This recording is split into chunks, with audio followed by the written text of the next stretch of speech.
Hello, Moon Jelly Kevin here, and today I'm going to be talking about Second Coming, a comic book written by Mark Russell, illustrated by Richard Pace, and put out by the always wonderful Ahoy Comics, which is honestly kind of a relatively new company, but I feel as far as comic books that you could be buying right now, whether it be at your local comic book shop or digitally, these are the absolute fantastic, top tier quality books that you should be reading right now.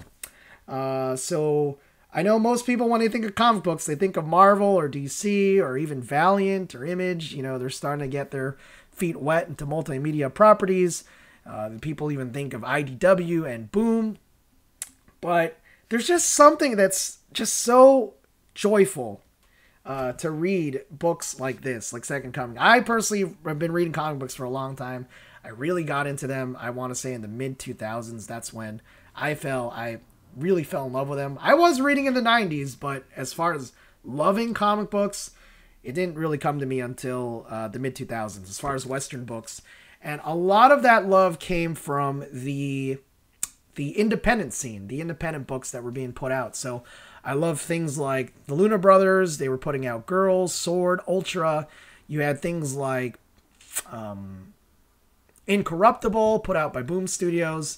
And I know also The Walking Dead by Robert Kirkman was coming out around that time. So, yes, there were a lot of wonderful books around that time in the mid-2000s. And I feel like that itch has not been scratched. I feel like there hasn't been a lot of great independent books being put out that personally made me really love comics until now. Until these Hoy comic books have been coming out.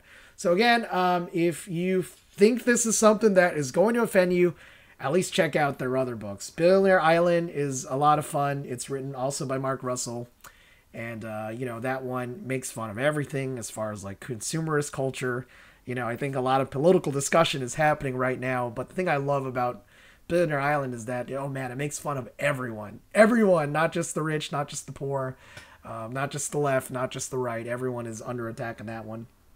I also really enjoy The Wrong Earth, which is a comic book that it's had multiple spin-offs like Dragonfly and Dragonfly Man. And that one, like, it's kind of like what if the 1960s Batman met the dark, grittier Batman of like the late 80s and 90s. And what if they switched places? So The Wrong Earth is also worth checking out. I like Captain Ginger. Captain Ginger is Cats in Space. That one's the more lighter one out of the ones I'm recommending. And then the last one I could highly recommend is Penultimate Man, which is about to wrap up. And that one is, what if somebody had superpowers, but, they still had self-esteem issues. And it's very interesting how that plays out. It's a guy who's from the future where everyone is, super evolved, highly intelligent. And, he's someone who's not. This Penultimate Man guy is not, and he gets sent back to the past. And, he's still way more advanced than people in modern world, but, he also has a lot of things going on in his head that stop him from being the great superhero that he can be. So anyways, those are other Ahoy comic books that I have talked about, but we're actually talking about Second Coming. I didn't mean to go on that little aside about them. I just wanted to gush a bit because I love these comic books right now.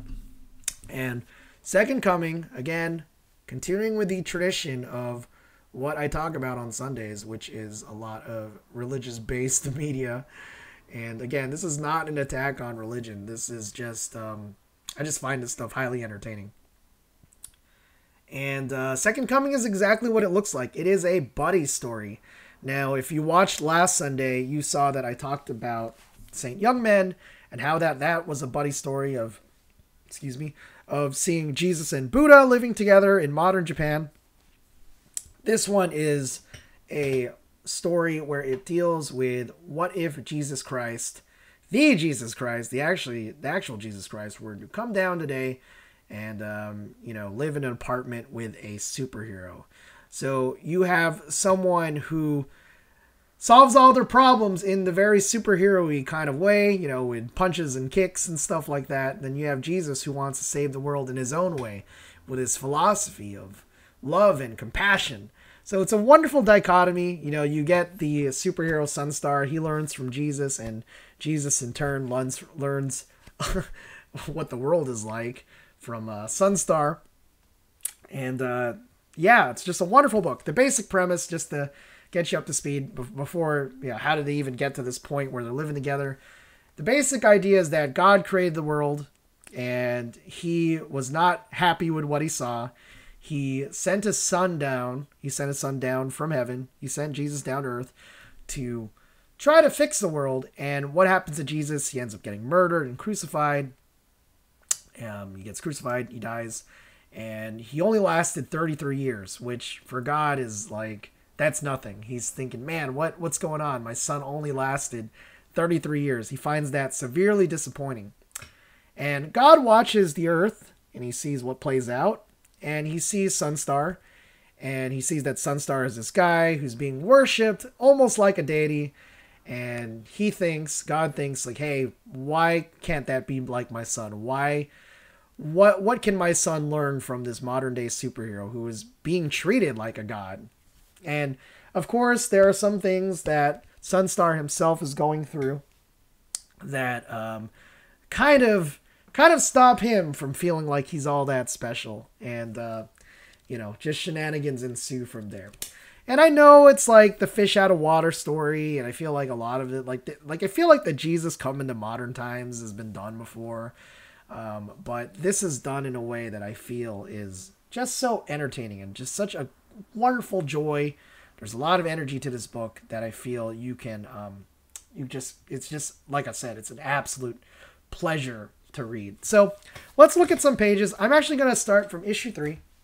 And, the reason why I didn't want to show issue 1 is that it had some nudity in it. And I just absolutely didn't want to, have to deal with YouTube taking it down. So this is the cover to issue 3. This is actually done by Amanda Conner. So has that nice cartoony style. And a lot of the covers are actually very nice. But we have over here, we have Jesus. He's going bowling and he's talking about how he loves this game.